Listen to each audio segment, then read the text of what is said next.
नमस्कार साथियों, welcome to my channel our origin. साथियों, आज 8 अप्रैल है और आज हम लेकर आए हैं आप लोग के लिए करंट अफेयर्स का 10 क्वेश्चन जो सुर्खियों के साथ इसका एक्सप्लेनेशन है।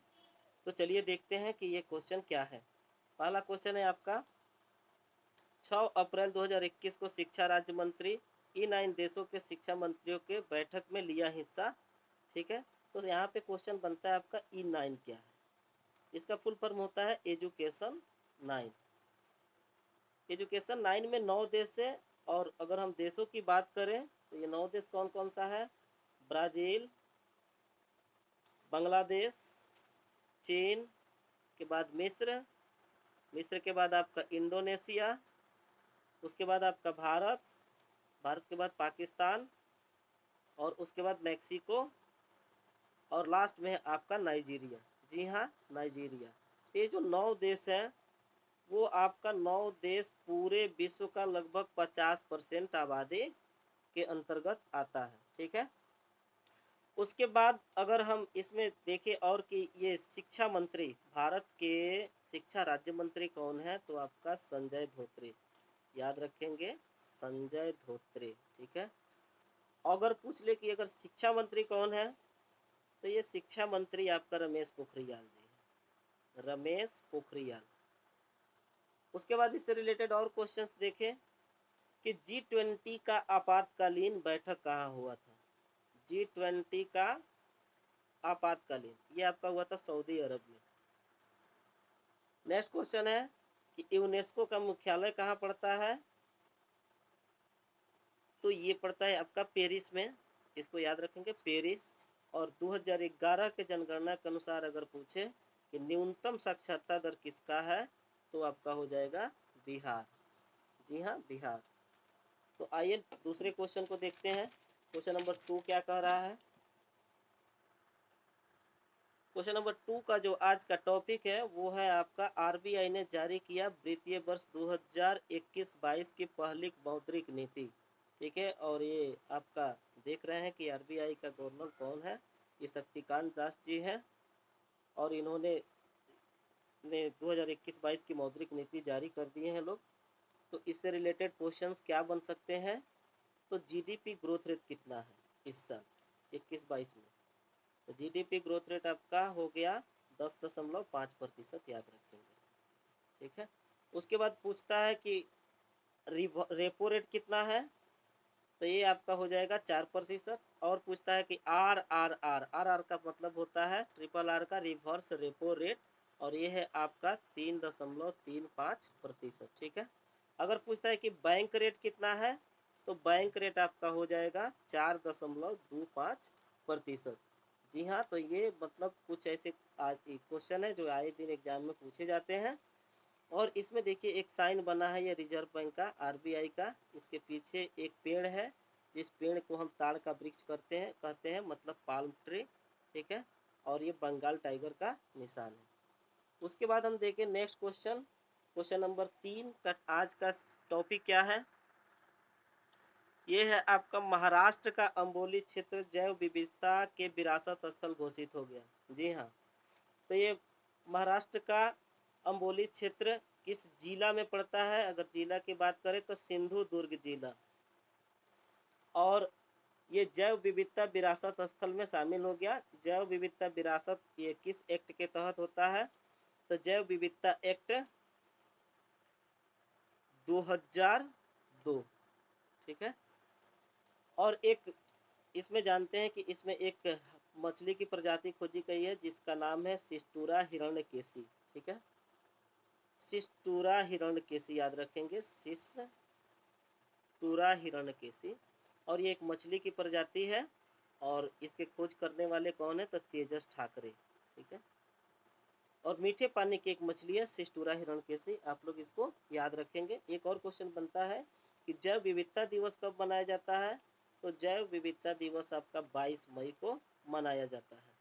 ठीक है, और ये जानते हैं कि ये जो है हाल ही में महाराष्ट्र में एक झील जो है रामसर साइट में शामिल हुआ है, उसका आप लोग नाम बता सकते हैं। रामसर साइट में कौन सा झील शामिल हुआ है, तो उसका नाम है लोनार झील। और इस लोनार झील कैसे बना, तो उल्का पिंड को गिरने से लोनार झील का निर्माण हुआ, उल्का पिंड। ठीक है, तो ये मतलब इतना क्वेश्चंस इस टॉपिक से हमें बनते हैं। आते हैं क्वेश्चन नंबर 4 पे, और क्वेश्चन नंबर 4 भी आप लोग के लिए काफी इंपॉर्टेंट है। वो देखे, यूपी के बाराबांकी में बनेगा आपका, यूपी के बाराबांकी में बनेगा रामायण संग्रहालय और सांस्कृतिक केंद्र। जी हाँ, उत्तर प्रदेश। उत्तर प्रदेश में तो न जाने कितने मतलब धार्मिक स्थल शामिल है, जिसमें आपका वाराणसी भी है, मंदिरों का शहर। ठीक है, तो ये किसके किसके बीच मतलब ये बन रहा है, तो अयोध्या और लखनऊ, ये दोनों के बीच में एक क्षेत्र पड़ता है जिसका नाम है बाराबांकी। ठीक है, और बाराबांकी में ही रामायण संग्रहालय की स्थापना किया जा रहा है। ठीक है, उसके बाद हम थोड़ा इससे रिलेटेड और क्वेश्चन देख रहे हैं। यूपी में लोकसभा के कितने सीट है, आप लोग बता सकते हैं। यूपी में लोकसभा के 80 सीट पड़ता है। राज्यसभा के कितने सीट पड़ता है, तो राज्यसभा में 31 सीट है। और इससे क्वेश्चन अगर पूछता है कि विधान परिषद का कितना सीट है, तो विधान परिषद का आपका सीट हो गया 100। ठीक है, ये क्वेश्चन बनता है। और युद्ध स्मारक भी मेरठ में एक आपका बनाया जा रहा है।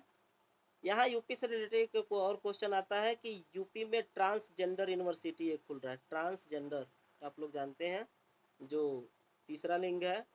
तो इसके बाद ये कहाँ पे खोला जा रहा है, तो कुशीनगर में। ठीक है, कुशीनगर यूपी में इसको खोला जा रहा है। ठीक है, चलिए आइए देखते हैं उसके बाद अगला क्वेश्चन। टॉपिक नंबर आज का 4 है, फोर्ब्स द्वारा जारी अरबपतियों की सूची में लगातार चौथे शीर्ष पर रहे जेफ बेजोस। चौथे वर्ष भी शीर्ष पे रहे, तो ये देखिए यही है भाई साहब, जेफ बेजोस साहब, जो चौथे वर्ष शीर्ष पे रहे हैं। ठीक है, और जेफ बेजोस जो है विश्व में सबसे धनी व्यक्ति हैं। और जानते हैं ये कौन है, अमेजन कंपनी के मालिक है। अमेजन जो काफ़ी फेमस कंपनी है, और इनकी संपत्ति कितनी है, तो 177 बिलियन डॉलर इनकी संपत्ति है। ठीक है, इसके बाद ये पहले नंबर पे है। अगर दूसरे नंबर की बात करता है, 2 नंबर पे कौन है, तो आपका हो जाएगा एलॉन मास्क। एलॉन मास्क का आप लोग नाम सुने होंगे, ये दूसरे नंबर पे है, जो Tesla and space x company के मालिक है। ठीक है, टेस्ला और स्पेस एक्स कंपनी के मालिक है। और जानते हैं इसके बाद अगला क्वेश्चन इसमें बनेगा कि एशिया के सबसे अमीर व्यक्ति का नाम बताइए आप लोग। वो है आपका मुकेश अंबानी जी। जी हाँ, मुकेश अंबानी जी या मुकेश चच्चा, जो विश्व में 10वें स्थान पे है। ये विश्व में कितने स्थान पे है पूछ दे, तो आपका 10वें स्थान पे। और इनकी जो संपत्ति है वो 84 बिलियन डॉलर है। ठीक है, याद रखेंगे 84 बिलियन डॉलर। उसके बाद ये किनको पीछे छोड़ दिए हैं, तो जानते हैं फाल्कन 9 एक है, फाल्कन 9। ठीक है, फाल्कन 9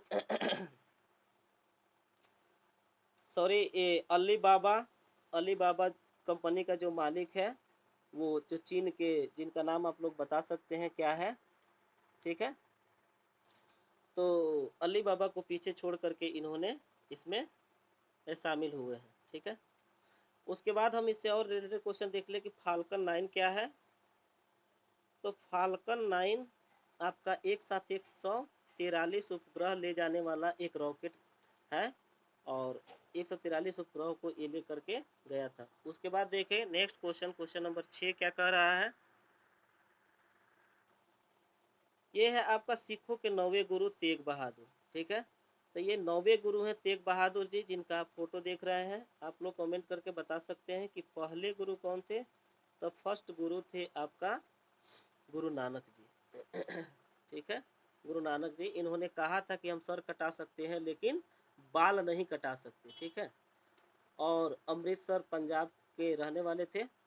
सिखों के पहले गुरु। और अंतिम गुरु अगर बात करता है सिखों के, तो अंतिम गुरु आपका हो जाएगा कौन सा, गुरु अंगद, सॉरी गुरु गोविंद सिंह। अंतिम गुरु कौन सा है, तो गुरु गोविंद सिंह,